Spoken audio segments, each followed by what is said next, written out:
નમસ્કાર વિદ્યાર્થી મિત્રો, વિષય સામાજિક વિજ્ઞાન ધોરણ 8નું ચેપ્ટર 10 ખનિજ અને ઉર્જા સંસાધન. તો વિદ્યાર્થી મિત્રો, આજે આપણે ખનિજ અને ઉર્જા સંસાધન વિશે વિશેષ માહિતી મેળવવાના છીએ. જૈવિક અને અજૈવિક પદાર્થો ગરમી અને દબાણને લીધે પરિવર્તન પામીને ચોક્કસ રાસાયણિક બંધારણ ધારણ કરે છે. તેને શું કહેવામાં આવે છે વિદ્યાર્થી મિત્રો? તો ખનિજ કહેવામાં આવે છે. તો વિદ્યાર્થી મિત્રો, તમે લાઈન કરી શકો છો કે જૈવિક તેમજ અજૈવિક પદાર્થો ગરમી અને દબાણને લીધે શું થાય છે? પરિવર્તન પામીને ચોક્કસ રાસાયણિક બંધારણ ધારણ કરે છે. તેને ખનિજ કહેવામાં આવે છે. તો વિદ્યાર્થી મિત્રો, લાઈન કરી શકો છો. પૃથ્વીના આંતરિક ક્ષેત્રોમાં ખનિજો અશુદ્ધ સ્વરૂપે હોય તેને અયસ્ક કહેવામાં આવે છે. એટલે કે પૃથ્વીના આંતરિક ક્ષેત્રોમાં એટલે કે ભૂમિની અંદર ખનિજો અશુદ્ધ સ્વરૂપમાં આપણને પ્રાપ્ત થાય છે. એને શું કહેવામાં આવે છે? તો અયસ્ક કહેવામાં આવે છે. અયસ્કનું શુદ્ધિકરણ કર્યા પછી વિવિધ ખનિજો શુદ્ધ સ્વરૂપે મળે છે. અયસ્ક જમીનમાં આપણને કઈ રીતે મળે છે? ગંદકીથી લપેટાયેલા પ્રાપ્ત થાય છે. અને એનું અયસ્કનું શુદ્ધિકરણ કર્યા પછી વિવિધ ખનિજો શુદ્ધ સ્વરૂપે આપણને પ્રાપ્ત થાય છે. ખનિજ બધા સ્થળોએ એક સરખા મળી આવતા નથી. ખનિજ દરેકે સ્થળોએ એક સરખા મળી આવતા નથી. તે કોઈ ચોક્કસ ક્ષેત્રોમાં અથવા પર્વતોમાંથી મળી આવે છે. તે કોઈ ચોક્કસ ક્ષેત્ર આવેલું હોય છે, સ્થળ આવેલું હોય છે, અને તે પર્વતોમાંથી પણ મળી આવે છે. ખનિજો કુદરતની બક્ષિસ છે. ખનિજ વિવિધ પ્રકારના ભૌગોલિક વાતાવરણમાં અલગ અલગ પરિસ્થિતિઓમાં નિર્માણ પામે છે. એટલે કે ખનિજો શું છે? કુદરતની બક્ષિસ, અમૂલ્ય ભેટ કહી શકાય. ખનિજ વિવિધ પ્રકારના ભૌગોલિક વાતાવરણમાં અલગ અલગ પરિસ્થિતિઓમાં નિર્માણ પામે છે. અને તે કુદરતી રીતે જ નિર્માણ પામે છે. અને તે કુદરતી રીતે જ નિર્માણ પામતા હોય છે. આ ખજાનો પૃથ્વીના પેટાળોમાં હજારો વર્ષથી કુદરતી પ્રક્રિયા બાદ તૈયાર તેમના રાસાયણિક ગુણધર્મો જેવા કે રંગ, ચમક, ઘનતા, નક્કરતા વગેરેના આધારે તેમને ઓળખી શકાય છે. એટલે કે વિદ્યાર્થી મિત્રો, આપણને જે આ ખજાનો મળે છે એ ખજાનો પૃથ્વીના પેટાળોમાં કેટલા વર્ષો સુધી સચવાયેલો હોય છે? હજારો વર્ષથી કુદરતી પ્રક્રિયા દ્વારા તૈયાર થયેલો હોય છે. અને તેમના રાસાયણિક ગુણધર્મો કેવા છે? તેમનો રંગ, એમની ચમક, એમની ઘનતા અને એમની નક્કરતા વગેરેના આધારે તેમને આપણે ઓળખી શકીએ છીએ. ખનિજો કાચો માલ પૂરે પડે છે અને તેનાથી રાષ્ટ્રીય સમૃદ્ધ બને છે. તેથી ખનિજો રાષ્ટ્રીય અર્થતંત્રની ધોરી નસ પણ કહી શકાય છે. એટલે કે ખનિજો ઉદ્યોગોને શું પૂરું પાડે છે વિદ્યાર્થી મિત્રો? તો કાચો માલ પૂરો પાડે છે. અને તેનાથી રાષ્ટ્ર કેવું બને છે? સમૃદ્ધ બને છે. તેથી ખનિજો રાષ્ટ્રીય અર્થતંત્રની ધોરી નસ કહી શકાય. તો આપણે જોશું ખનિજોના પ્રકારો. પૃથ્વી પર 3000થી વધુ વિભિન્ન ખનિજો છે. સંરચનાના આધારે જોઈએ તો ખનિજોને મુખ્યત્વે ધાતુમય અને અધાતુમય ખનિજોમાં વર્ગીકૃત કરવામાં આવે છે. એટલે કે પૃથ્વી પર 3000થી પણ વધુ વિભિન્ન એટલે કે અલગ અલગ ખનિજો આપણને પ્રાપ્ત થાય છે. અને એમની સંરચનાના આધારે જોઈએ તો ખનિજોને મુખ્યત્વે ધાતુમય અને અધાતુમય ખનિજોને વર્ગીકૃત કરવામાં આવે છે. જેમાં ખનિજો, ધાતુમય ખનિજો, અધાતુમય ખનિજો. તો વિદ્યાર્થી મિત્રો, શું આવશે? ખનિજો. તો ખનિજોના પણ ભાગ પડે છે. એમાં ધાતુમય ખનિજો અને અધાતુમય ખનિજો. તો ખનિજોનું વર્ગીકરણ કઈ રીતે થયું છે? તો વિદ્યાર્થી મિત્રો, આપણે જોશું ધાતુમય, ધાત્વિક ખનિજો. તો ધાત્વિક ખનિજોમાં ધાતુઓ કાચા સ્વરૂપમાં હોય છે. ધાતુઓ કઠોર પદાર્થ છે જે ઉષ્મા અને વિદ્યુતના વાહક હોય છે અને જેમાં ચમક અથવા તેજની વિશેષતા હોય છે. ધાતુમય ખનિજ આગ્નેય અને રૂપાંતરિત ખડક સમૂહથી બનેલા વિશાળ સ્થળોમાંથી મળી આવે છે. આ ખનિજોની પ્રાપ્તિ બાદ તેમને ટીપીને ગાળીને વિભિન્ન આકારોમાં ઢાળી શકાય છે. પ્રહાર કરવાથી તે તૂટતા નથી. અને ધાતુમય ખનિજોને તે ઓગાળીને સ્વરૂપ આપવામાં આવે છે. તો વિદ્યાર્થી મિત્રો, ધાતુમય ખનિજોમાં કેવા છે? કાચા સ્વરૂપમાં આપણને મળી આવે છે. ધાતુઓ કેવા હોય છે? કઠોર, સખત અને મજબૂત, જે ઉષ્મા અને વિદ્યુતના વાહક હોય છે અને જેમાં ચમક અથવા તેજની વિશેષતા પણ ખાસ કરીને વધુ જોવા મળતી હોય છે. ધાતુમય ખનિજ આગ્નેય અને રૂપાંતરિત ખડક સમૂહથી બનેલા વિશાળ સ્તરોમાંથી મળી આવતા હોય છે. આ ખનિજો પ્રાપ્ય એટલે કે જેને ટીપવામાં આવે છે ને ટીપીને ગાળીને વિભિન્ન આકારોમાં ઢાળ આપવામાં આવતો હોય છે અને પ્રહાર કરવાથી તે તૂટતા પણ નથી. ધાતુમય ખનિજોને ઓગાળવાથી ધાતુઓ પ્રાપ્ત થાય છે, જેમ કે સોનું, જસત, ચાંદી, તાંબુ, એલ્યુમિનિયમ, લોખંડ વગેરે મુખ્ય કહી શકાય છે. તો વિદ્યાર્થી મિત્રો, ધાતુમય ખનિજોના ઉદાહરણો કયા કયા છે? તો સોનું, જસત, ચાંદી, તાંબુ, એલ્યુમિનિયમ અને લોખંડ વગેરે મુખ્ય કહી શકાય. તો વિદ્યાર્થી મિત્રો, આપણે જોશું અધાતુમય એટલે કે અધાત્વિક ખનિજો વિશે માહિતી મેળવીશું. આ ખનિજોમાં ધાતુઓ નથી હોતી. કેટલાક અધાતુમય ખનિજોને કાપીને, ઉખાડીને કે તોડીને વિભિન્ન આકારોમાં ઢાળી શકાય છે. એટલે કે અધાતુમયમાં શું હોય છે? આ ખનિજોમાં ધાતુઓ નથી હોતા અને કેટલાક અધાતુમય ખનિજોને કાપીને, એને ઉખાડીને, એને તોડીને વિભિન્ન આકારોમાં ઢાળ આપવામાં આવે છે. પ્રહાર કરવાથી તે ટુકડાઓમાં વહેંચાઈ જાય છે. એટલે કે તેના ઉપર પ્રહાર કરવાની સાથે જ તેના 2-4 ટુકડા થઈ જાય છે. ચૂનાનો પથ્થર, અબ્રક અને જીપ્સમ આ ખનિજોનું ઉદાહરણ કહી શકાય છે. તો વિદ્યાર્થી મિત્રો, અધાતુમય ખનિજોના ઉદાહરણો કયા આવી શકે છે? તો ચૂનાનો પથ્થર, અબ્રક અને જીપ્સમ આ ખનિજોનું ઉદાહરણ કહી શકાય છે. ઉર્જા સંસાધન જેમ કે કોલસો, પેટ્રોલિયમ પણ અધાતુમય ખનિજ કહી શકાય છે. એની સાથે સાથે કોલસો અને પેટ્રોલિયમ પણ અધાતુમય ખનિજ કહી શકાય. મેદાનો અને ગેડ પર્વતોના કાપના નિક્ષેપકૃત ખડક સમૂહના ક્ષેત્રોમાંથી અધાતુમય ખનિજો મળી આવે છે. ખનિજ બળતણ જેમ કે કોલસા, પેટ્રોલિયમ પણ કાપના સ્તરમાંથી મળી આવે છે. એટલે કે ખાસ કરીને મેદાન પ્રદેશો આવેલા હોય છે, જેમાં ગેડ પર્વતોના કાપના નિક્ષેપકૃત ખડક સમૂહના ક્ષેત્રોમાંથી અધાતુમય ખનિજો મળી આવે છે. જેમાં ખાસ કરીને ખનિજ બળતણ જેમ કે કોલસો, પેટ્રોલિયમ પણ કાપના સ્તરમાંથી જ મળી આવે છે. તો વિદ્યાર્થી મિત્રો, જાણવું ગમશે ભારતમાં ખનિજોના પ્રાપ્તિ સ્થાનો. તો વિદ્યાર્થી મિત્રો, ખનિજોના નામ, ખનિજોને મળી આવતા મુખ્ય રાજ્યો. તો વિદ્યાર્થી મિત્રો, કોલસો કયા કયા રાજ્યોમાંથી મળી આવે છે? તો ઓડિશા, છત્તીસગઢ, ઝારખંડ, મધ્યપ્રદેશ, તેલંગાણા, પશ્ચિમ બંગાળ, રાજસ્થાન, તમિલનાડુ, અસમ, ગુજરાત, આંધ્રપ્રદેશ, ગોવા, મહારાષ્ટ્ર, કર્ણાટક અને બિહાર. તો આ બધા રાજ્યોમાંથી ખનિજો આપણને સરળતાથી મળી રહે છે. તો વિદ્યાર્થી મિત્રો, આપણે જોશું લોખંડ કયા કયા રાજ્યોમાંથી મળી રહે છે? ઓડિશા, છત્તીસગઢ, કર્ણાટક, ઝારખંડ, ગોવા, મધ્યપ્રદેશ, આંધ્રપ્રદેશ, તમિલનાડુ, બિહાર અને મહારાષ્ટ્રમાંથી આપણને સરળતાથી પ્રાપ્ત થઈ શકે છે. તો મેંગેનીઝ કયા રાજ્યોમાંથી મળી રહે છે? તો મધ્યપ્રદેશ, મહારાષ્ટ્ર, ઓડિશા, કર્ણાટક, આંધ્રપ્રદેશ, ગુજરાત, ગોવા, રાજસ્થાન, ઝારખંડ, તમિલનાડુ અને પશ્ચિમ બંગાળ. તો વિદ્યાર્થી મિત્રો, તાંબુ કયા કયા રાજ્યોમાંથી મળી રહે છે? મધ્યપ્રદેશ, રાજસ્થાન, ઝારખંડ, કર્ણાટક, આંધ્રપ્રદેશ, મેઘાલય અને પશ્ચિમ બંગાળ. તો વિદ્યાર્થી મિત્રો, બોક્સાઇટ કયા રાજ્યોમાંથી મળી રહેશે? ઓડિશા, ગુજરાત, ઝારખંડ, છત્તીસગઢ, મહારાષ્ટ્ર, મધ્યપ્રદેશ, આંધ્રપ્રદેશ અને તેલંગાણા. અબ્રક કયા રાજ્યોમાંથી મળી રહેશે? આંધ્રપ્રદેશ, રાજસ્થાન, ઝારખંડ, બિહાર અને તેલંગાણામાંથી મળી રહેશે. શીશુ કયા રાજ્યોમાંથી મળી રહેશે? રાજસ્થાન, આંધ્રપ્રદેશ, તમિલનાડુ અને તેલંગાણામાંથી.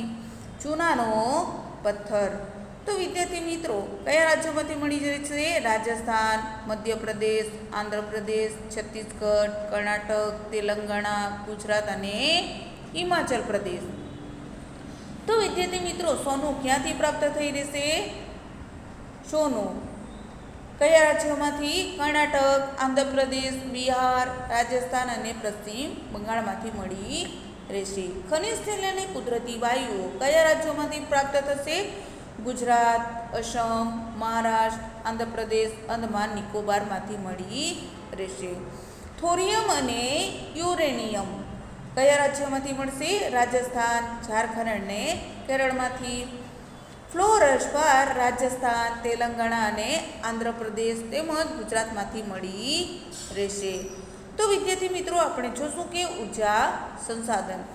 ઉર્જા આપણા જીવનમાં ખૂબ મહત્ત્વની ભૂમિકા ભજવે છે. આપણને ઉદ્યોગો, ખેતી, પરિવહન, સંદેશાવ્યવહાર, સંરક્ષણ માટે પણ ઉર્જાની જરૂરિયાત હોય છે. જે સાધનો થકી આપણને યંત્રો ચલાવવા, વસ્તુઓના ઉત્પાદન માટે ઉર્જા પ્રાપ્ત થાય છે તેને ઉર્જા સંસાધન કહે છે. ઉર્જા સંસાધનને વિસ્તૃત રૂપે પરંપરાગત અને બિનપરંપરાગત સંસાધનમાં વર્ગીકૃત કરી શકાય છે. તો વિદ્યાર્થી મિત્રો ઉર્જા આપણા જીવનમાં કેવી ભૂમિકા ભજવે છે? ખૂબ જ મહત્ત્વની અને અગત્યની ભૂમિકા ભજવે છે. આપણને શું શું આપ્યું છે? ઉદ્યોગો, ખેતી, પરિવહન, સંદેશાવ્યવહાર અને સંરક્ષણ માટે પણ ઉર્જાની જરૂરિયાત હોય છે. જે સાધનો થકી આપણને યંત્રો ચલાવવા, વસ્તુઓના ઉત્પાદન માટે ઉર્જા પ્રાપ્ત થાય છે તેને શું કહેવામાં આવે છે વિદ્યાર્થી મિત્રો? તો ઉર્જા સંસાધન કહેવામાં આવે છે. અને તમે લાઈન કરી શકો છો. ઉર્જા સંસાધનને વિસ્તૃત રૂપે પરંપરાગત અને બિનપરંપરાગત સંસાધનોમાં વર્ગીકૃત કરી શકાય છે. તો વિદ્યાર્થી મિત્રો પરંપરાગત સ્ત્રોતો કયા છે એવું જોઈશું. તો જે લાંબા સમયથી સામાન્ય ઉપયોગમાં લેવાઈ રહ્યા છે તેને ઉર્જાના પરંપરાગત સ્ત્રોત કહેવામાં આવે છે. એટલે કે જે આપણે ખૂબ જ લાંબા સમયથી સામાન્ય રીતે જે વસ્તુનો ઉપયોગ કરી રહ્યા છીએ તેને ઉર્જાના પરંપરાગત સ્ત્રોત તરીકે ઓળખીએ છીએ. જેનું ઉદાહરણ છે લાકડું, અશ્મિભૂત ઈંધણ એટલે કે બળતણ.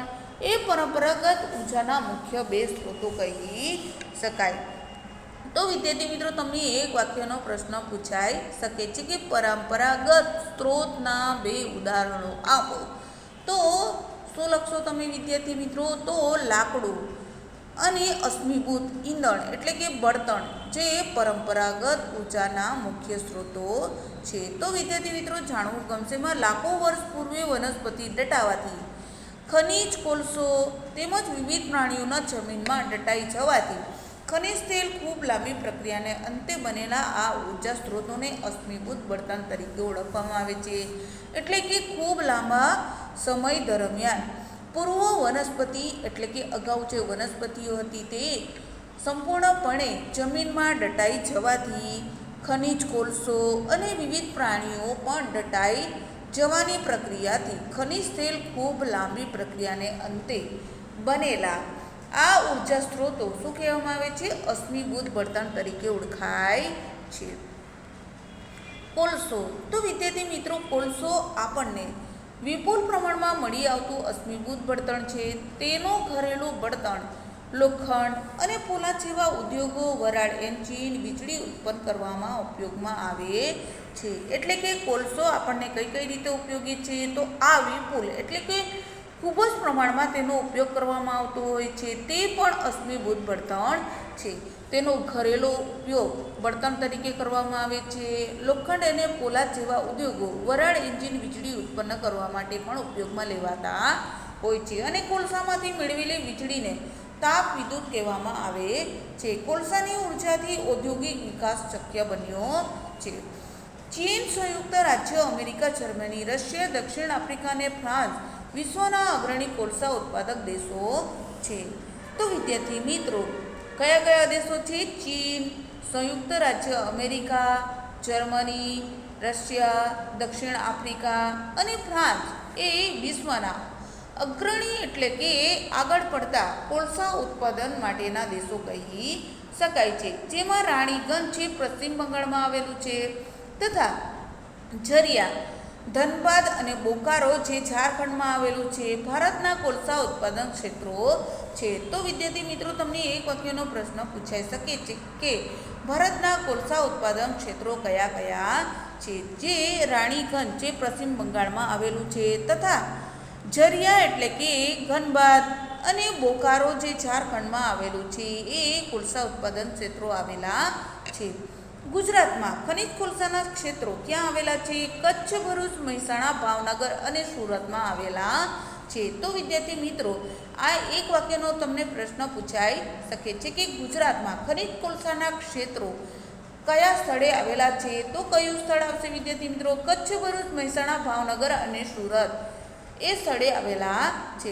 અહીંથી લિગ્નાઇટ કોલસો પણ મળે છે, એટલે કે આ સ્થળોથી શું મળે છે? લિગ્નાઇટ કોલસો પણ મળે છે. કચ્છમાં પાનધ્રો અને સુરતમાં તડકેશ્વર, ભરૂચમાં રાજપારડી, ભાવનગરમાં થોરડી, તગડી અને સામતપરમાં લિગ્નાઇટ કોલસાનો અનુમાનિત જથ્થો મળે છે. તો વિદ્યાર્થી મિત્રો લિગ્નાઇટ કોલસાનો અનુમાનિત જથ્થો કયા કયા સ્થળોથી આપણને પ્રાપ્ત થાય? તો કચ્છમાં પાંદરો, સુરતમાં તડકેશ્વર, ભરૂચમાં રાજપારડી, ભાવનગરમાં થોરડી, તગડી, સામતપુરમાં લિગ્નાઇટ કોલસાનો અનુમાનિત જથ્થો પણ મળે છે. તો વિદ્યાર્થી મિત્રો આપણે જોશું કે ખનિજ તેલ અને કોલસાના ક્ષેત્રો તમે અહીંયા નિહાળી શકો છો. તો વિદ્યાર્થી મિત્રો કોલસો અને ખનિજ તેલનું નિશાન તમે અહીંયા જોઈ શકો છો. તો કયા સ્થળે કોલસો વધુ પ્રમાણમાં મળે છે? તો વિદ્યાર્થી મિત્રો ઉત્તર અમેરિકા, યુરોપ, એશિયા તેમજ આફ્રિકા, દક્ષિણ અમેરિકા વગેરે સ્થળો તેમજ ઓસ્ટ્રેલિયા જેવા સ્થળોએ કોલસો આપણને સરળતાથી પ્રાપ્ત થાય છે. એ જ રીતે વિદ્યાર્થી મિત્રો ખનિજ, તો ખનિજ તેલ આપણને ઉત્તર અમેરિકામાંથી મળી રહે છે, આર્કટિક મહાસાગરમાંથી મળી રહે છે. એ જ રીતે વિદ્યાર્થી મિત્રો આફ્રિકામાંથી પણ મળી રહે છે, દક્ષિણ અમેરિકામાંથી મળી રહે છે, ઉત્તર અમેરિકામાંથી મળી રહે છે. તો વિદ્યાર્થી મિત્રો કોલસો અને ખનિજ તેલ આપણને કયા કયા ક્ષેત્રોમાંથી મળી રહે છે જે તમે આ નકશામાં નિહાળી શકો છો. તો વિદ્યાર્થી મિત્રો ખનિજ તેલ વિશે આપણે વિશેષ માહિતી મેળવીશું. પૃથ્વીના પેટાળમાંથી ખનિજ તેલ મળે છે તે પ્રસ્તર ખડક સ્તરોની વચ્ચેથી મેળવવામાં આવે છે. તો વિદ્યાર્થી મિત્રો પૃથ્વીના પેટાળમાંથી આપણને ખનિજ તેલ મળી રહે છે તે પ્રખર એટલે કે સખત ખડક એટલે કે પથ્થરોની સ્તરની નીચેથી કે વચ્ચેથી મેળવવામાં આવે છે. તે અર્ધ પ્રવાહી સ્વરૂપે પ્રાપ્ત થાય છે. તે કઈ રીતે આપણને પ્રાપ્ત થાય છે? અર્ધ પ્રવાહી સ્વરૂપે આપણને મળે છે. તેમાં ઘણા પદાર્થો પડેલા હોય છે. તો જેમાં ખનિજ તેલમાં ઘણા પદાર્થો પડેલા હોય છે. ત્યાર પછી શુદ્ધ કરવા તેને રિફાઇનરીમાં મોકલવામાં આવે છે. અને એ કેવું હોય છે? ગંદુ ભેળસેળવાળું હોય છે. ઘણા પદાર્થો પડેલા હોય છે જેથી એને રિફાઇનરી માટે મોકલવામાં આવે છે. જ્યાં કાચા ખનિજ તેલ ક્રૂડ ઓઇલમાંથી પ્રક્રિયા કરી ડીઝલ, પેટ્રોલ, કેરોસીન, મીણ, પ્લાસ્ટિક અને ઉજ્જડ તેલ, લુબ્રિકન્ટ જેવા વિવિધ ઉત્પાદનો બનાવવામાં આવે છે. તો વિદ્યાર્થી મિત્રો જ્યાં કાચો માલ પ્રાપ્ત થાય છે તો કાચા ખનિજ તેલ તરીકે શું પ્રાપ્ત થાય છે? તો ક્રૂડ ઓઇલમાંથી પ્રક્રિયા કરવામાં આવે છે અને ત્યારબાદ ડીઝલ, પેટ્રોલ, કેરોસીન, મીણ, પ્લાસ્ટિક, ઉજ્જડ તેલ એને લુબ્રિકન્ટ જેવા વિવિધ ઉત્પાદનો બનાવવામાં આવે છે. ખનિજ તેલ ખૂબ જ મૂલ્યવાન છે. તેમાંથી ઉપયોગી પદાર્થો મેળવવામાં આવે છે. તેનો કોઈ પણ ભાગ બિનઉપયોગી હોતો નથી. એટલે કે એનો કોઈ પણ ભાગ એવો હોતો નથી જે ઉપયોગ વગરનો ન હોય. તેનો પહોળો વ્યાપારિક મહત્ત્વના લીધે તેને કાળું સોનું પણ કહેવામાં આવે છે. તેને પ્રમાણમાં કેવું હોય છે? વ્યાપારિક ક્ષેત્રે જોઈએ તો એ સૌથી મહત્ત્વનું કહી શકાય છે, જેને કાળું સોના તરીકે પણ ઓળખવામાં આવે છે. આમ ઈરાન, ઈરાક, સાઉદી અરબ, કતાર એ પેટ્રોલિયમના મુખ્ય ઉત્પાદક દેશો છે. તો વિદ્યાર્થી મિત્રો પેટ્રોલિયમના મુખ્ય ઉત્પાદક દેશો કયા કયા છે? તો ઈરાન, ઇરાક, સાઉદી અરબ અને કતાર એ પેટ્રોલિયમના મુખ્ય ઉત્પાદક દેશો છે. વિદ્યાર્થી મિત્રો તમે લાઈન કરી શકો છો. અન્ય ઉત્પાદક સંયુક્ત રાજ્ય અમેરિકા, રશિયા, વેનેઝુએલા, અલ્જેરિયા છે. ભારતમાં મુખ્ય ઉત્પાદક ક્ષેત્ર અસમમાં દિગ્બોય, મુંબઈમાં બોમ્બે હાઈ તથા કૃષ્ણા અને ગોદાવરી નદીઓના મુખ ત્રિકોણ પ્રદેશમાં છે. ગુજરાતના આણંદ જિલ્લાના લુણેજ ખાતેથી સૌ પ્રથમ તો વિદ્યાર્થી મિત્રો આપણે જોઈએ કે ભારતના મુખ્ય ઉત્પાદક ક્ષેત્રમાં અસમમાં દિગ્બોય, મુંબઈમાં બોમ્બે હાઈ તથા કૃષ્ણા અને ગોદાવરી નદીઓના મુખ ત્રિકોણ પ્રદેશમાં છે. અને ગુજરાતમાં આણંદ જિલ્લામાં લુણેજ ખાતેથી સૌ પ્રથમ ખનિજ તેલ પ્રાપ્ત થયું હતું. ભરૂચ જિલ્લાનું અંકલેશ્વર ગુજરાતનું સૌથી મોટું તેલ ક્ષેત્ર ગણાય છે. ખનિજ તેલ અંકલેશ્વર, મહેસાણા, કલ્લોલ, કડી, નવાગામ, કુસુંબા, સાણંદ, અમદાવાદ, ગાંધીનગર, વડોદરા, ભરૂચ, આણંદ, ખેડા, ભાવનગર ક્ષેત્રો મળી આવે છે. તો વિદ્યાર્થી મિત્રો ખનિજ તેલ આપણને પ્રાપ્ત થાય છે અને ભરૂચ જિલ્લાનું અંકલેશ્વર ગુજરાતનું સૌથી મોટું તેલ ક્ષેત્ર ગણી શકાય છે. તો વિદ્યાર્થી મિત્રો એક વાક્યનો પ્રશ્ન પૂછાઈ શકે છે, માટે તમે નોંધ કરી શકો છો. ખનિજ તેલ અંકલેશ્વર, મહેસાણા, કલ્લોલ, કડી, નવાગામ, કોસંબા, સાણંદ, અમદાવાદ, ગાંધીનગર, વડોદરા, ભરૂચ, આણંદ, ખેડા, ભાવનગર ક્ષેત્રોમાંથી મળી આવે છે. તો વિદ્યાર્થી મિત્રો આપણે જોશું કે કુદરતી વાયુ. તો કુદરતી વાયુ પેટ્રોલિયમ નિક્ષેપોની સાથે મળી આવે છે. જ્યારે કાચા ખનિજ તેલ ક્રૂડ ઓઇલને બહાર લાવવામાં આવે છે ત્યારે તેની સાથે મુક્ત થાય છે. તેનો ઉપયોગ ઘરેલું ઉદ્યોગોમાં ઈંધણ તરીકે થાય છે. રશિયા, નોર્વે, યુકે, નેધરલેન્ડ કુદરતી વાયુના મુખ્ય ઉત્પાદક દેશો કહી શકાય છે. તો વિદ્યાર્થી મિત્રો કુદરતી વાયુઓ પેટ્રોલિયમ નિક્ષેપોની સાથે મળીને આવે છે. જ્યારે કાચા ખનિજ તેલ શું હોય છે, ક્રૂડ ઓઇલને બહાર લાવવામાં આવે છે ત્યારે તેની સાથે મુક્ત થાય છે. તેનો ઉપયોગ શા માટે થાય છે, તો ઘરેલું ઉદ્યોગોમાં ઈંધણ તરીકે આપણે ઉપયોગ કરીએ છીએ.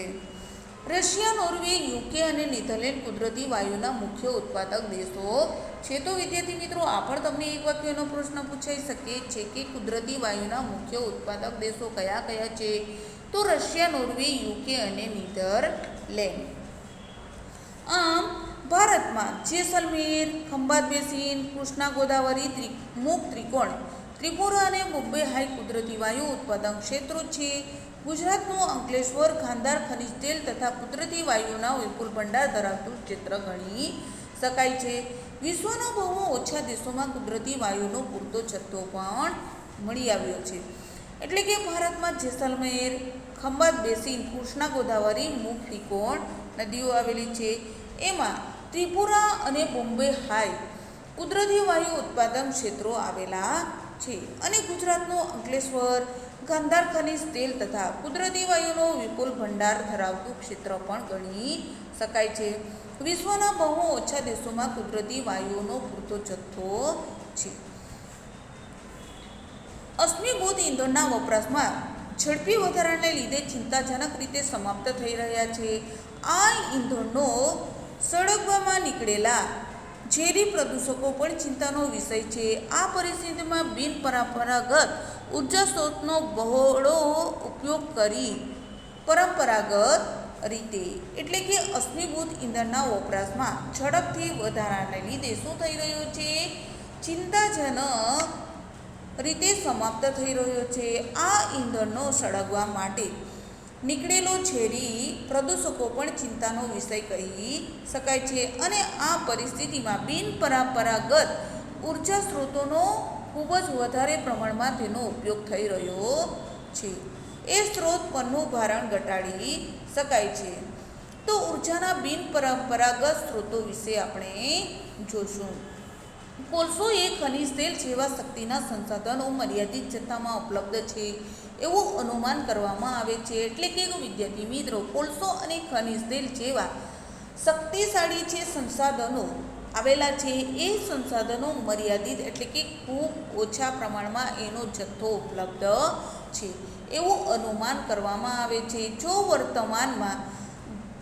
વર્તમાન દરે તેનો વપરાશ સતત થતો રહે તો આ ઈંધણનો ભંડાર સમાપ્ત થઈ જશે. જો વિદ્યાર્થી મિત્રો વર્તમાન સમયમાં જોઈએ તો તેનો વપરાશ દિન પ્રતિદિન વધુ સતત વધતો જ રહેશે તો આ ઈંધણનો ભંડારો પણ શું થશે? ધીરે ધીરે સમાપ્ત થઈ જશે. આ ઉપરાંત તેમના ઉપયોગથી પર્યાવરણ પ્રદૂષણમાં ઉત્પન્ન થાય છે.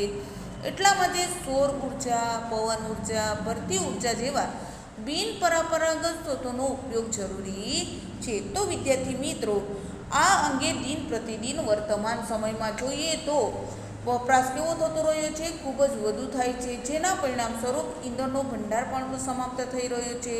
આ ઉપરાંત તેમના ઉપયોગથી પર્યાવરણ પ્રદૂષણ પણ ફેલાઈ રહ્યું છે. એટલા માટે સૌર ઉર્જા, પવન ઉર્જા, ભરતી ઉર્જા જેવા આ બિનપરંપરાગત સ્ત્રોતોનો ઉપયોગ ખૂબ જ જરૂરી છે. તો વિદ્યાર્થી મિત્રો તમને પૂછાઈ શકે કે ઉર્જાના બિનપરંપરાગત સ્ત્રોતોના ઉદાહરણો જણાવો. તો એ કયા આવશે? સૌર ઉર્જા, પવન ઉર્જા અને ભરતી ઉર્જા એ બિનપરંપરાગત સ્ત્રોતોના ઉદાહરણો કહી શકાય છે અને વિશ્વના ઘણા દેશોએ આ દેશમાં પગલાં પણ લીધા છે. તો વિદ્યાર્થી મિત્રો સૌર ઉર્જા, પવન ઉર્જા અને ભરતી ઉર્જા બિનપરંપરાગત આ સ્ત્રોતો આવેલા છે. તે સ્ત્રોતોનો ઉપયોગ વિશ્વના ઘણા દેશોએ ઉપયોગ પણ કર્યો છે. ભારતમાં commissioner for additional social of એનર્જીની રચના કરવામાં આવી છે. ગુજરાતમાં ગુજરાત એનર્જી ડેવલપમેન્ટ એજન્સી આ દિશામાં કામ કરી રહી છે. તો વિદ્યાર્થી મિત્રો વિશ્વના ઘણા દેશોએ તેનો લાભ લીધો છે અને ભારતમાં commissioner for additional sources of એનર્જીની રચના પણ કરવામાં આવી છે અને ગુજરાતમાં ગુજરાત એનર્જી ડેવલપમેન્ટ એજન્સી આ દિશામાં કામ પણ કરી રહી છે. તો વિદ્યાર્થી મિત્રો આપણે જોશું કે સૌર ઉર્જા. તો વિદ્યાર્થી મિત્રો સૌર ઉર્જાની પેનલની તમે જોઈ શકો છો, જે તમે ક્યારેક તો મોટી મોટી જે બિલ્ડિંગો આવેલી હોય છે, કંપનીઓ આવેલી હોય છે, જ્યાં તમે સૌર ઉર્જાની પેનલ આવી તમે જોઈ શકો છો. અને હવે સામાન્ય ઘરના વ્યક્તિ પણ શું કરી શકે છે?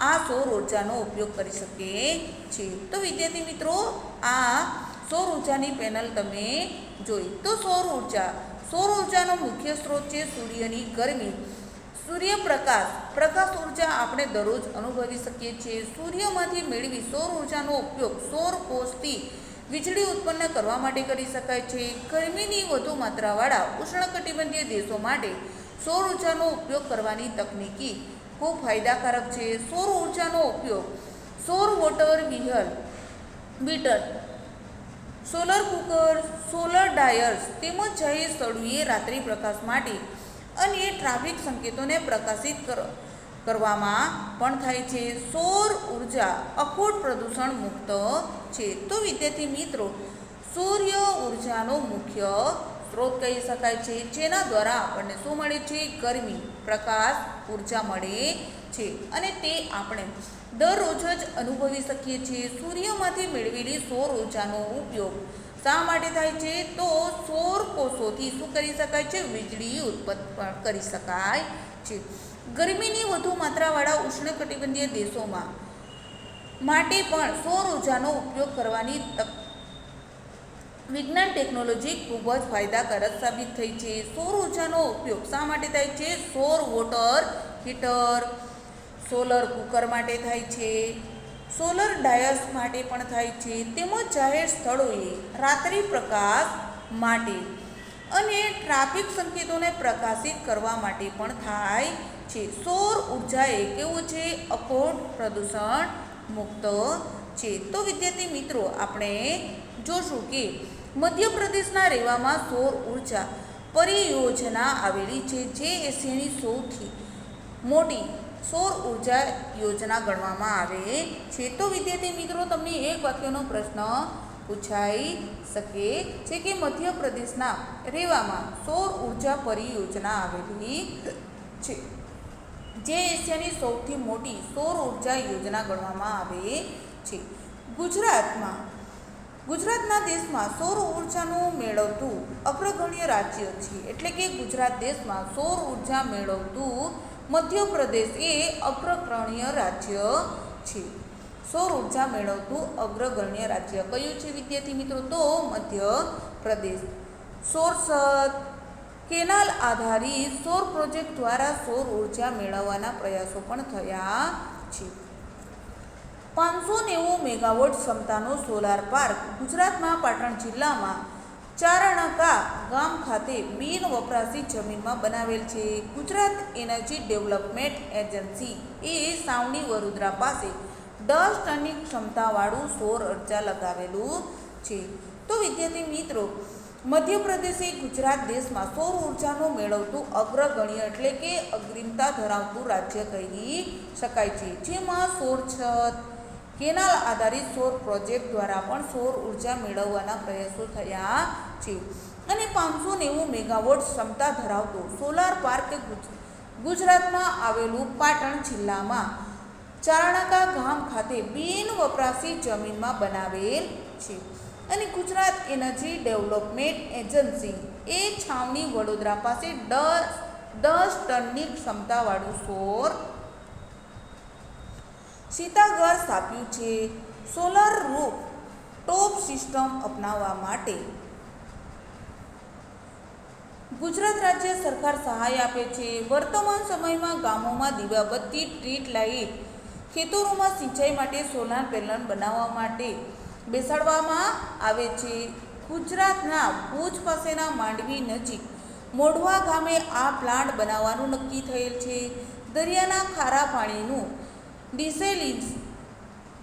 ડિસેલિનેશન કરવા માટે મીઠું પાણી બનાવવા સૌર ઉર્જા પ્લાન્ટ સ્થાપવામાં આવ્યો છે. આજે દેશમાં સૌર ઉર્જાથી ચાલતા ઉપકરણનો વ્યાપ ધીમે ધીમે વધી રહ્યો છે.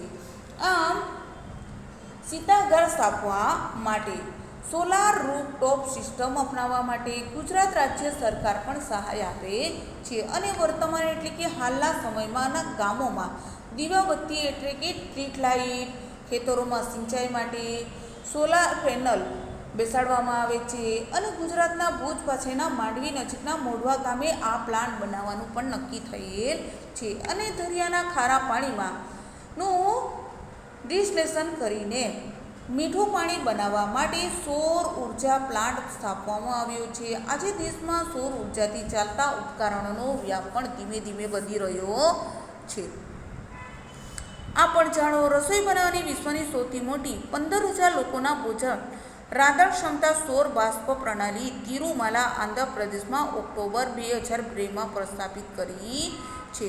તો વિદ્યાર્થી મિત્રો, આપણે જોશું કે પવન ચક્કી. તો પવન ઉર્જા, તો વિદ્યાર્થી મિત્રો આ તમે નિહાળી શકો છો, એ પવન ચક્કી છે જે કઈ રીતે સંલગ્ન થયેલી છે. તો વિદ્યાર્થી મિત્રો આ તમે જોઈ શકો છો, પાવર આની મદદથી આવી શકે છે. અને પવન ચક્કી આ રીતે પવન ઉર્જા આપણે ઉત્પન્ન કરી શકીએ છીએ. તો પવન ઉર્જા એક અખૂટ અને પ્રદૂષણ મુક્ત સ્ત્રોત છે.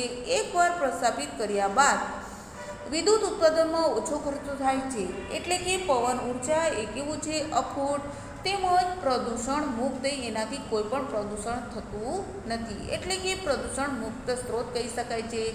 એકવાર સ્થાપિત કર્યા બાદ વિદ્યુત ઉત્પાદનમાં ઓછો ખર્ચો થાય છે. એટલે કે એક વખતે એને સ્થાપિત કર્યા બાદ એને વિદ્યુત ઉત્પાદનમાં ઓછો ખર્ચો થાય છે. પવનચક્કીનો ઉપયોગ અનાજ દળવાની ઘંટીમાં પાણી કાઢવા માટે પહેલાંના સમયથી થઈ રહ્યો છે.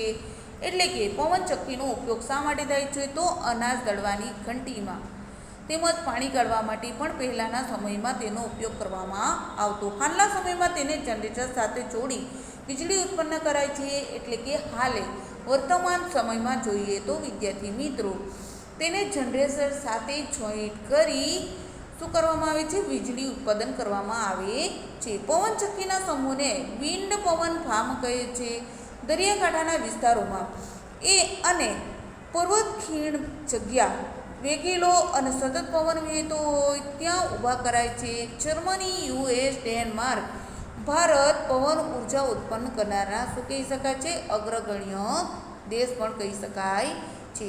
તો વિદ્યાર્થી મિત્રો, પહેલાંના સમયમાં પવન ઉર્જાનો ઉપયોગ થઈ જ રહ્યો હતો. શા માટે? તો અનાજ દળવાની ઘંટી માટે, પાણી ગાળવા માટે પહેલાંના સમયમાં ઉપયોગ થઈ રહ્યો હતો. તો વિદ્યાર્થી મિત્રો, હાલના સમયમાં જોઈએ તો એને જનરેટર સાથે જોઈન્ટ કરીને વીજળી પણ ઉત્પન્ન કરી શકાય છે. પવનચક્કીના સમૂહને વિન્ડ ફાર્મ પણ કહેવામાં આવે છે. તો વિદ્યાર્થી મિત્રો, તમે લાઈન કરી શકો છો કે દરિયાકાંઠાના વિસ્તારોમાં અને પર્વત ખીણ જેવા શું હોય છે? વેગીલા એટલે કે ખૂબ જ તેજ પવન ફૂંકાતો હોય છે. ત્યાં સતત વહેતો પવન હોય છે. ત્યાં ઊભા કરવામાં આવે છે. જેવા કયા કયા દેશો છે? તો જર્મની, યુએસ, ડેનમાર્ક અને ભારત જે પવન ઉર્જા ઉત્પન્ન કરવાના અગ્રગણ્ય એટલે કે આગળ પડતા દેશો કહી શકાય. ગુજરાતમાં દેવભૂમિ દ્વારકાના લાંબા ગામે અને કચ્છના માંડવીના સમુદ્ર કિનારે વિન્ડ ફાર્મ આવેલા છે.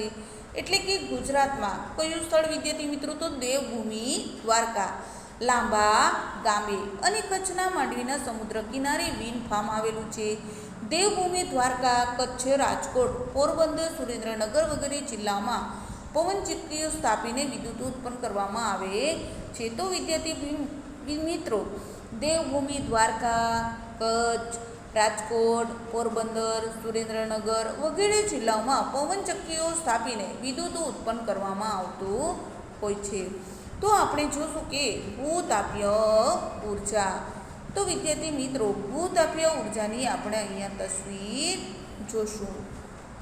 તો ભૂતાપીય યોજના ભૂસંકલનીય પ્રક્રિયાને કારણે ભૂગર્ભમાંથી ઉત્પન્ન વરાળને નિયંત્રણમાં લઈ જે ઉર્જા મેળવવામાં આવે છે તેને ભૂતાપીય ઉર્જા કહેવામાં આવે છે. તો વિદ્યાર્થી મિત્રો, ભૂસંચલન, ભૂ એટલે કે જમીનની અંદર જે પણ પ્રક્રિયા થાય છે એના કારણે ભૂગર્ભમાંથી એટલે કે જમીનની અંદરથી ઉત્પન્ન થતી વરાળને નિયંત્રણમાં લઈ જે ઉર્જા મેળવવામાં આવે છે એને શું કહેવામાં આવે છે વિદ્યાર્થી મિત્રો? તો ભૂતાપીય ઉર્જા કહેવામાં આવે છે. તો વિદ્યાર્થી મિત્રો, તમે લાઈન કરી શકો છો. એક્ઝામમાં પ્રશ્ન પૂછાઈ શકે છે એક વાક્યનો. પૃથ્વીની અંદર ઊંડાઈ વધવાની સાથે તાપમાનમાં પણ સતત વધારો થતો જાય છે. એટલે કે પૃથ્વીની અંદર જેમ જેમ ઊંડાઈ નીચે જઈએ છીએ, ઊંડાઈએ જઈએ છીએ તેમ તેમ તાપમાનમાં પણ વધારો થતો જાય છે. ક્યારેક ક્યારેક આ તાપમાન ઉર્જા જમીનની સપાટી પર ગરમ પાણીના ઝરણા રૂપે પણ દેખાઈ આવે છે. એટલે કે જમીનમાં જેમ જેમ ઊંડે સુધી જઈએ તેમ તેમ ગરમીનું પ્રમાણ વધતું જાય છે. અને કેટલીક વખત આ ઉર્જા સ્વરૂપે આપણને જમીન ઉપર સતત તાપમાન વધવાના લીધે તાપમાન ઉર્જા જમીનની સપાટી પર ગરમ પાણીના ઝરા સ્વરૂપે પણ આપણને પ્રાપ્ત થાય છે. એના ઉદાહરણો આપણે જોઈ શકું છું કે ઉનાઈ. તો ઉનાઈ પણ શું આવેલા છે? ગરમ પાણીના ઝરા આવેલા છે. આ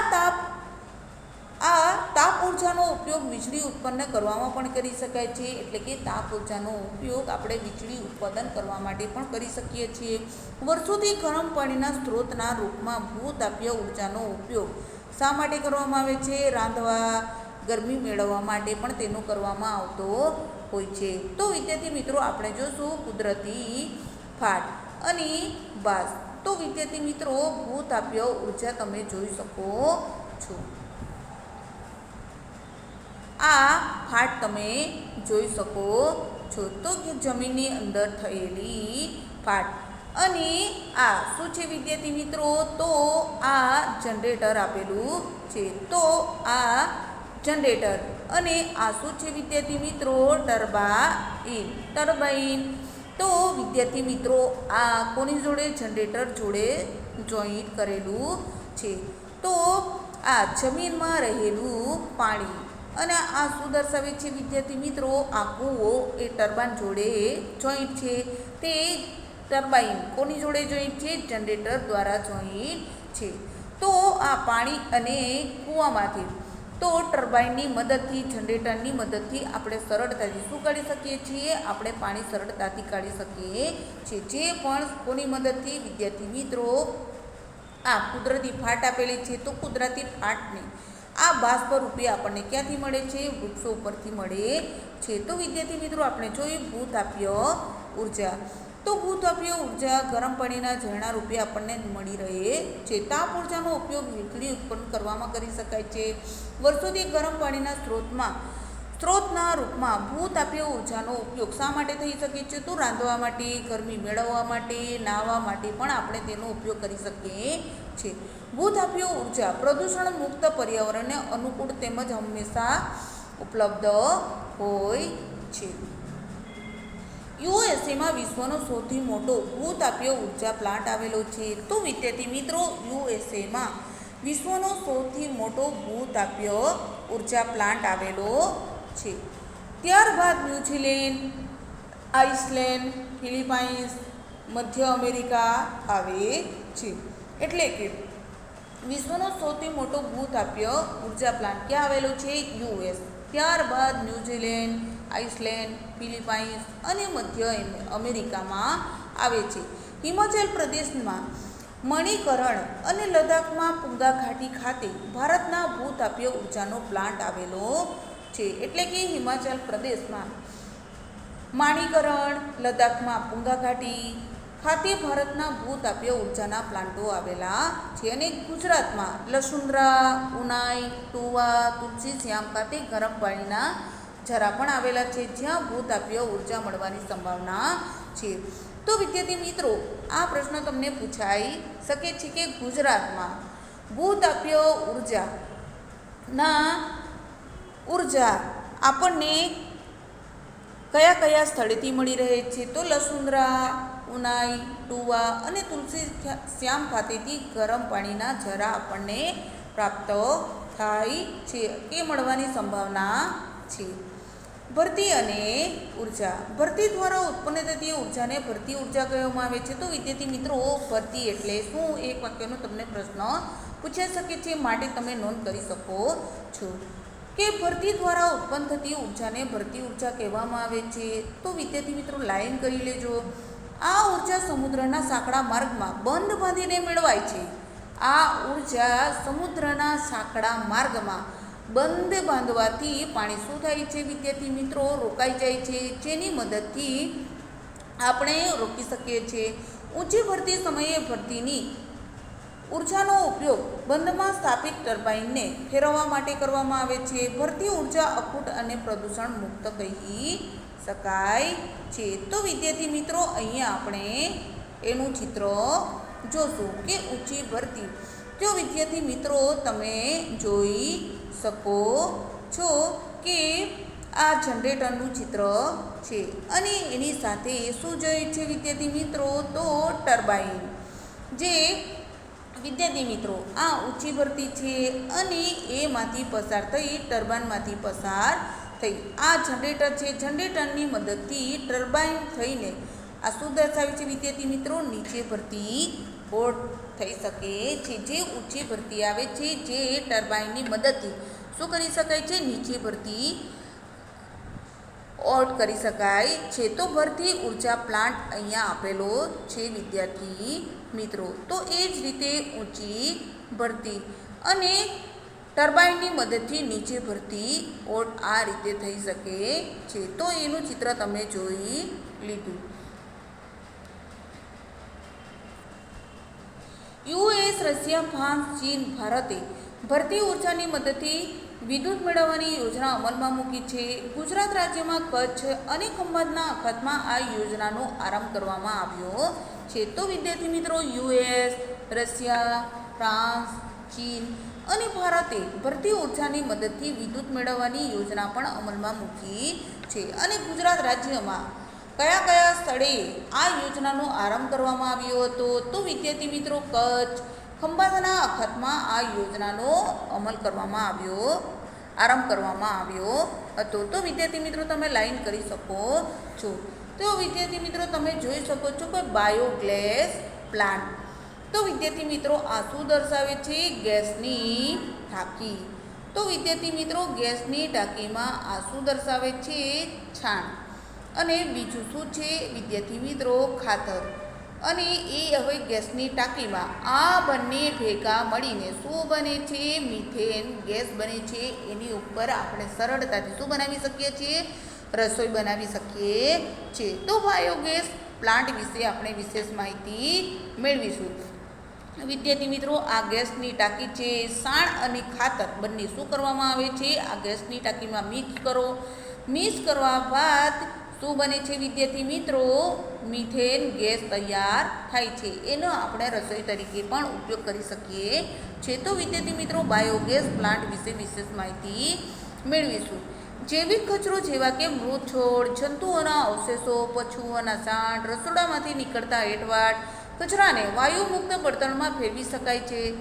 એટલે કે આપણા ઘરે જે જૈવિક કચરો હોય છે, જેવા કે મૃત છોડ હોઈ શકે છે, જંતુનાશક અવશેષો હોઈ શકે છે, પશુઓનું સાણ, રસોડામાંથી નીકળતો કચરો, એંઠવાડ કચરાને વાયુમુક્ત બળતણમાં ફેરવી શકાય છે. અને આ પદાર્થોના સળવાથી આવશ્યક રૂપમાં મિથેન અને કાર્બન ડાયોક્સાઇડ વાયુ છૂટા પડે છે. એટલે કે આ બધો જે કચરા હોય છે તેમજ અન્ય પદાર્થો હોય છે, એને એક ટોપલીમાં નાખવાથી ધીરે ધીરે એ શું કરવા માંડે છે? સડવા માંડે છે. ત્યારબાદ એમાંથી મિથેન અને કાર્બન ડાયોક્સાઇડ વાયુ છૂટા પડે છે. અને મિથેન વાયુ દહનશીલ છે. બાયોગેસ રસોઈ બનાવવા, વીજળી ઉત્પન્ન કરવા માટેનું શ્રેષ્ઠ બળતણ ઈંધણ છે. તો વિદ્યાર્થી મિત્રો, શું આવે છે વિદ્યાર્થી મિત્રો? તો મિથેન વાયુ કેવું છે? દહનશીલ. એટલે કે એને આપણે બળતણ તરીકે ઉપયોગ કરી શકીએ છીએ. ને બાયોગેસ રસોઈ બનાવવા તથા વીજળી ઉત્પન્ન કરવા માટેનું શ્રેષ્ઠ ઉદાહરણ કહી શકાય છે. અને તેનાથી મોટા પ્રમાણમાં નીંદણ મુક્ત જૈવિક ખાતર પ્રાપ્ત થાય છે. અને તેમાંથી આપણને નીંદણ મુક્ત જૈવિક ખાતર પણ પ્રાપ્ત થાય છે. આમ ઉર્જા અને ખાતર બંને મેળવી શકાય છે. બાયોગેસ સસ્તો અને ઉપયોગમાં સરળ પણ છે. બાયોગેસ કેવો છે? સસ્તો પણ છે અને તેનો આપણે સરળતાથી ઉપયોગ પણ કરી શકીએ છીએ. તો વિદ્યાર્થી મિત્રો, આપણે જોશું કે ઉત્તર પ્રદેશ અને ગુજરાત બાયોગેસના ઉત્પાદનમાં અનુક્રમે પ્રથમ અને દ્વિતીય સ્થાને ધરાવે છે. અમદાવાદમાં દસકોઈ તાલુકાના રદુતલ તેમજ બનાસકાંઠાના દાંતીવાડા ખાતે મોટા બાયોગેસ પ્લાન્ટ કાર્યરત છે. તો વિદ્યાર્થી મિત્રો, ઉત્તર પ્રદેશ તેમજ ગુજરાત બાયોગેસના ઉત્પાદનના અનુક્રમે કયા સ્થાને આવે છે? પ્રથમ અને દ્વિતીય સ્થાન ધરાવે છે. અને અમદાવાદમાં દસકોઈ તાલુકાના રદુતાલ તેમજ બનાસકાંઠાના દાંતીવાડા ખાતે મોટા બાયોગેસ પ્લાન્ટ કાર્યરત છે. ખનિજોની ઉપયોગિતા: મેંગેનીઝ રાસાયણિક ઉદ્યોગો, જંતુનાશક દવાઓ, કાચ, વાર્નિશ તથા છાપકામના ઉદ્યોગોમાં વપરાય છે. તેનો મુખ્ય ઉપયોગ લોખંડમાંથી પોલાદ બનાવવા માટે થાય છે. તો વિદ્યાર્થી મિત્રો, ખનિજોનો ઉપયોગિતા કઈ રીતે આપણને ઉપયોગી છે? તો વિદ્યાર્થી મિત્રો, તમારે યાદ રાખવાનું રહેશે. તો મેંગેનીઝ રાસાયણિક ઉદ્યોગોમાં, જંતુનાશક દવાઓમાં, કાચ, વાર્નિશ તથા સાફકામના ઉદ્યોગોમાં વપરાય છે. અને તેનો મુખ્ય ઉપયોગ શા માટે છે? તો લોખંડમાંથી પોલાદ બનાવવા માટે થાય છે. તાંબાનો ઉપયોગ શા માટે થાય છે? વીજળીના તાર બનાવવા માટે, સ્ફોટક પદાર્થો બનાવવા માટે, રંગીન કાચ બનાવવા માટે, સિક્કા અને સાફકામમાં તેનો ઉપયોગ થાય છે. તેમજ તાંબાના કલાઈ ઉમેરવાથી કાંસુ બને છે. જસેત ઉમેરવાથી પિત્તળ બને છે. જેમાં telephone, radio, television, TV, refrigerator અને એર કન્ડિશનર વગેરે બનાવવામાં પણ તેનો ઉપયોગ થાય છે. તો વિદ્યાર્થી મિત્રો, તાંબાનો ઉપયોગ શા માટે થાય છે? તો વીજળી, તાર, સ્ફોટક પદાર્થો, રંગીન કાચ, સિક્કા, સાફકામ બનાવવા માટે થાય છે. તેમજ તાંબાના ક્લાઈ ઉમેરવાથી તે શું બને છે? કાંસુ. અને જસત ઉમેરવાથી તે પિત્તળ બને છે. જેમાં telephone, radio, television, TV, refrigerator અને એર કન્ડિશનર વગેરે બનાવવામાં વપરાય છે. તો વિદ્યાર્થી મિત્રો, બોક્સાઇટ શા માટે વપરાય છે? તો એલ્યુમિનિયમ મેળવવામાં આવે છે. બોક્સાઇટનો ઉપયોગ વિદ્યુતના સાધનો, રંગો, હવાઈ જહાજોના બાંધકામમાં, કેરોસીન શુદ્ધિકરણ અને સિમેન્ટની બનાવટમાં વપરાય છે. તો વિદ્યાર્થી મિત્રો, આ તમને પ્રશ્ન પૂછાઈ શકે છે. તે બોક્સાઇટમાંથી શું મેળવવામાં આવે છે? એલ્યુમિનિયમ. અને બોક્સાઇટનો ઉપયોગ શા માટે થાય છે? તો વિદ્યુતના સાધનો, રંગો અને હવાઈ જહાજોના બાંધકામમાં માટે ઉપયોગી છે. તેમજ કેરોસીન શુદ્ધિકરણ અને સિમેન્ટની બનાવટમાં પણ તેનો ઉપયોગ થાય છે. તો વિદ્યાર્થી મિત્રો, આ પ્રશ્ન તમને પૂછાય છે કે કેરોસીનની શુદ્ધિકરણ અને સિમેન્ટની બનાવટમાં શેનો ઉપયોગ થાય છે? તો બોક્સાઇટમાંથી એલ્યુમિનિયમ મેળવી શકાય છે. અબ્રક અગ્નિરોધક વિદ્યુત અવાહક હોવાથી તેનો ઉપયોગ વિદ્યુતના સાધનો બનાવવામાં થાય છે. રેડિયો, ટેલિફોન, વિમાન, ડાયનેમો, મોટરગાડી, વિદ્યુત મોટર વગેરેની બનાવટમાં વપરાય છે. ફ્લોરસપાર ઉપયોગ શા માટે થાય છે? ધાતુ ગાળણ ઉદ્યોગમાં, પ્લાસ્ટિક ઉદ્યોગમાં, હાઇડ્રોક્લોરાઇડ એસિડમાં, ચિનાઈ માટીના વસ્તુની બનાવટમાં તેનો ઉપયોગ કરવામાં આવે છે. તો વિદ્યાર્થી મિત્રો, ચિનાઈ માટીની વસ્તુ બનાવવામાં શેનો ઉપયોગ થાય છે? ફ્લોરસપાર ઉપયોગ ધાતુ ગાળણ ઉદ્યોગોમાં, પ્લાસ્ટિક ઉદ્યોગોમાં, હાઇડ્રોક્લોરાઇડ એસિડમાં અને ચિનાઈ માટીની વસ્તુઓ બનાવવા માટે ફ્લોરસપારનો ઉપયોગ થાય છે. ચૂનાનો પથ્થર શા માટે ઉપયોગ થાય છે? તો સિમેન્ટ, લોખંડ, પોલાદ, સોડાએસ, સાબુ, કાગળ, રંગ, ખાંડ શુદ્ધિકરણ જેવા ઉદ્યોગો માટે વપરાય છે.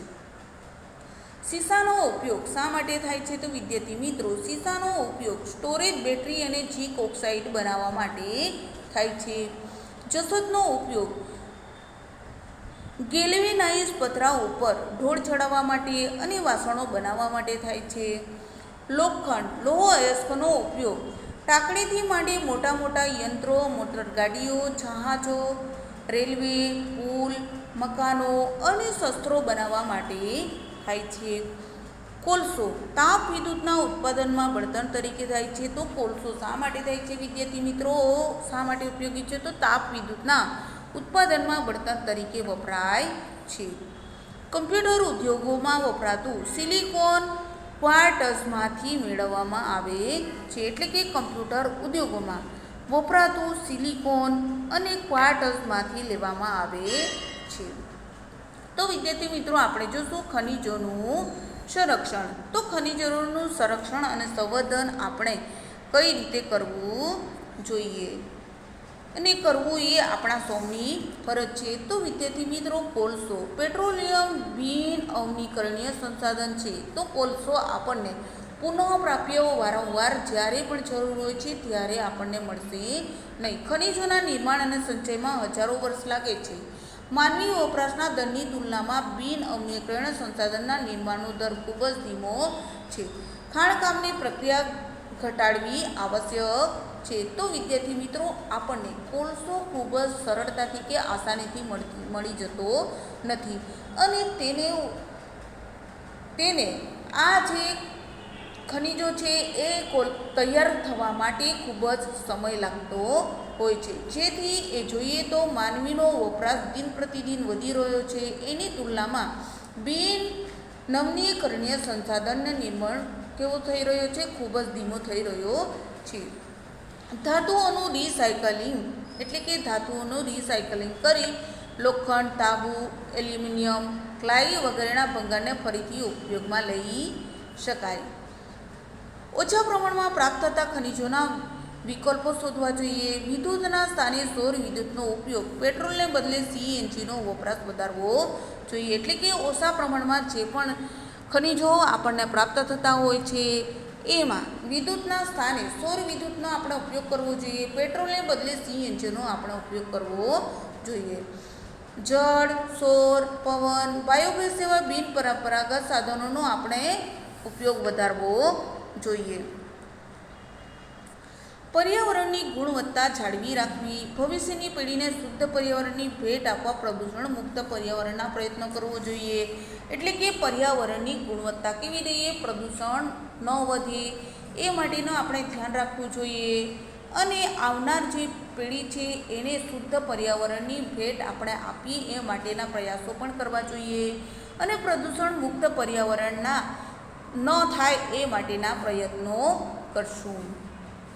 ઉર્જા સંસાધનો ખૂબ જ કિંમતી છે, વળી તે મર્યાદિત હોવાને કારણે કરકસરથી વાપરી તેનું જતન કરવું જોઈએ એ આપણી ફરજ છે. એટલે કે વિદ્યાર્થી મિત્રો, ઉર્જા સંસાધનો એક એવા છે ખૂબ જ કિંમતી તેમજ અમૂલ્ય ભેટ કહી શકાય છે, અને તે પણ મર્યાદિત હોવાના કારણે આપણે શું કરવું જોઈએ? કરકસરથી તેનો ઉપયોગ કરવો જોઈએ, તેનું જતન કરવું જોઈએ, તેનું સંરક્ષણ સંવર્ધન આપણે કરવું જોઈએ એ આપણા સૌની ફરજ કહી શકાય છે. ઉર્જાનો વ્યય આગામી દિવસોમાં તેની મોટી કટોકટી નોતરે તે પહેલાં આપણે સજાગ બની ઉર્જા સંરક્ષણ માટે પ્રતિબદ્ધ બનવું જોઈએ. એટલે કે ઉર્જાનો વ્યાપ કેવો છે? ખૂબ જ ઓછો છે, અને આગામી દિવસોમાં તેની કટોકટી એટલે કે મુશ્કેલી ન વર્તાય એ માટે આપણે પહેલાંથી શું થઈ જવું જોઈએ વિદ્યાર્થી મિત્રો? તો સજાગ. એ માટે આપણે પહેલાં સજાગ થઈ જવું જોઈએ, અને ઉર્જા સંરક્ષણ માટે આપણે પ્રતિબદ્ધ નિયમો પણ બનાવવા જોઈએ. તો વિદ્યાર્થી મિત્રો, આપણું ચેપ્ટર અહીંયા પૂર્ણ થાય છે. અને સ્વાધ્યાય પ્રશ્ન 1, નીચેના પ્રશ્નનો ઉત્તર 1-2 વાક્યમાં લખો. પ્રશ્ન 1 થી 5 આપ્યા છે. પ્રશ્ન 2, નીચેના પ્રશ્નના ઉત્તર આપો. 1 થી 5 આપેલા છે. પ્રશ્ન 3, નીચે આપેલા વિકલ્પમાંથી સાચો વિકલ્પ પસંદ કરી ઉત્તર આપો. તો વિદ્યાર્થી મિત્રો, 1 થી 3 આપેલા છે. પ્રશ્ન 4, ખાલી જગ્યા પૂરો. તો 1 થી 5 આપેલા છે. પ્રશ્ન 5, સંકલ્પના સમજાવો. 1 થી 4 આપેલા છે. પ્રશ્ન 6, તફાવત આપો. 1 થી 3 આપેલા છે. પ્રશ્ન 7, ટૂંક નોંધ લખો.